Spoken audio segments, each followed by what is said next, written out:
Here's the workforce capability at Semicon manufacturing line. Let's start at front of line area. Sewing process. A process of singulating, cutting the wafer into individual, single die for subsequent assembly.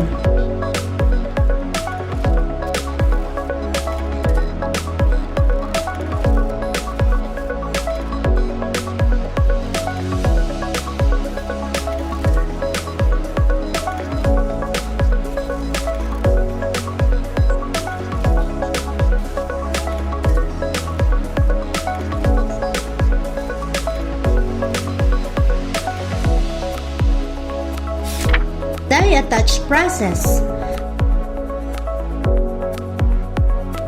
The process in which good dies are picked out from a wafer and individually mounted on a device carrier or lead frame using adhesive material.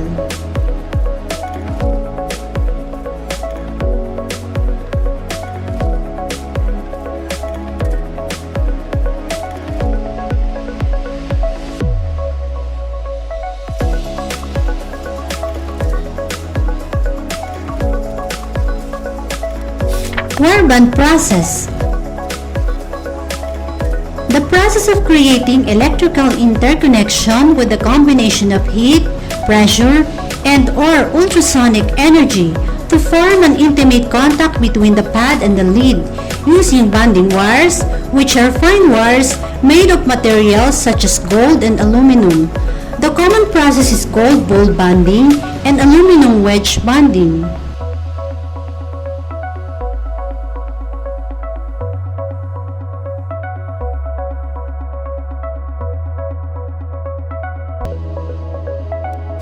Third, optical inspection process.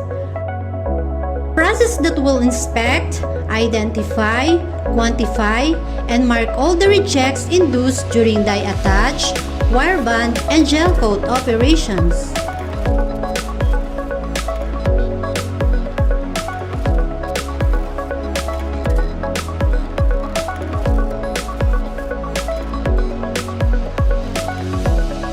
And now, let's continue to end-of-line area. Mold process. A process whereby the assembled units from FOL is encapsulated using epoxy mold compound, ensuring that internal parts of the product, die and wire, are kept intact on lead frames and protected against contamination, mechanical, or mishandling damages before delivery to end customer.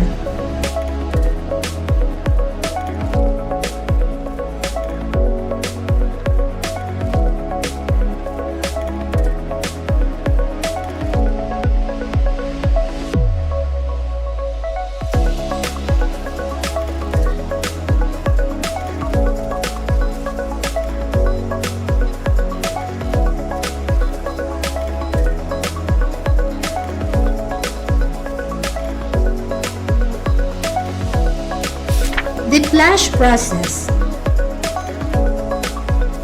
It is the process where the excess mold flashes or resin beads of the molded strips are removed using pressurized water.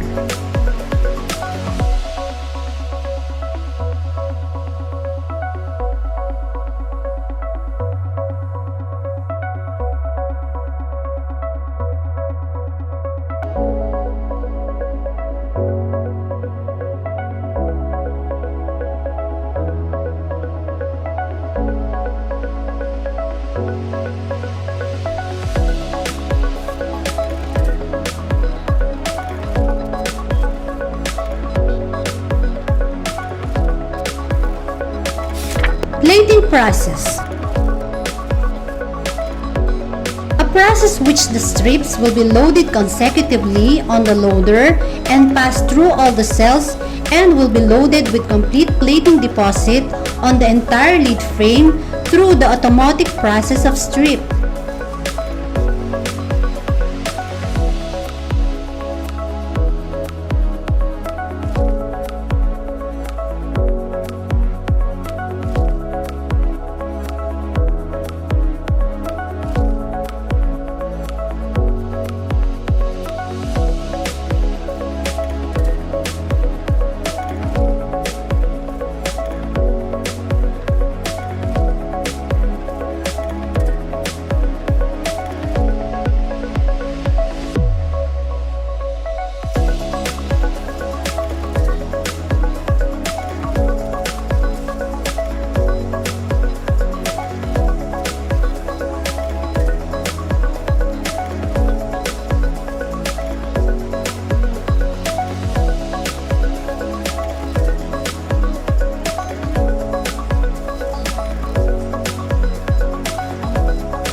marking process. A process where the units are marked based on customer-defined diagrams, which serves as the purpose of identifying the part number as well as other traceability purposes.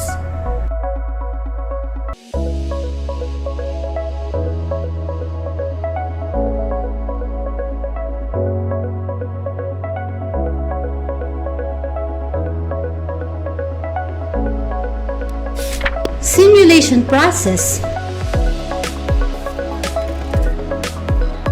The process of cutting lead frame and rails, heatsink tie bars, separating units and leaving individual units to required lead length or heatsink tab dimension.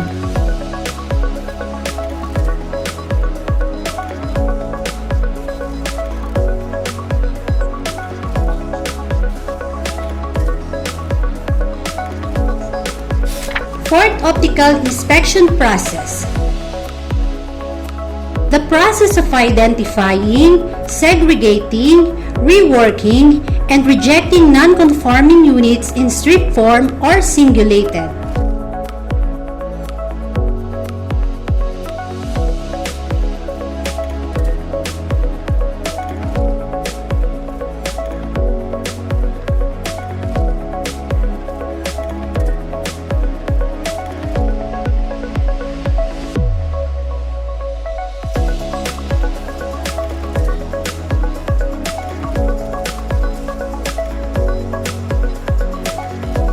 Then, we will now proceed to final test area and finished goods area. Test process. It is a mechanical process of testing out a device and executing a program or application with the intent of finding errors or other defects and sorting out the good units and reject ones based on electrical parameter requirements.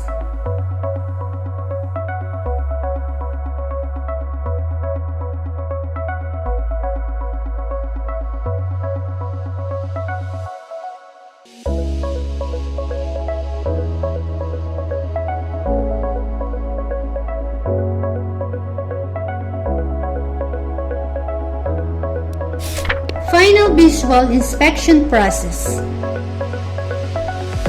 It is the process of 100% visual inspection of the unit to determine scratches, dirt, foreign matter, and other physical defects on an object before shipping out to customers.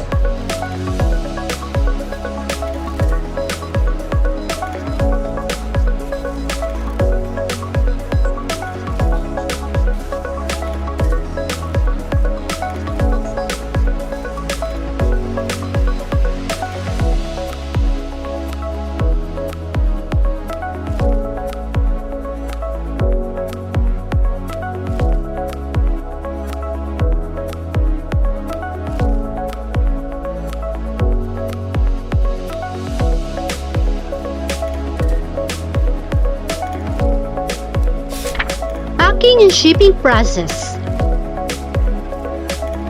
The process in packing, labeling, and shipping the good units based on customer requirements.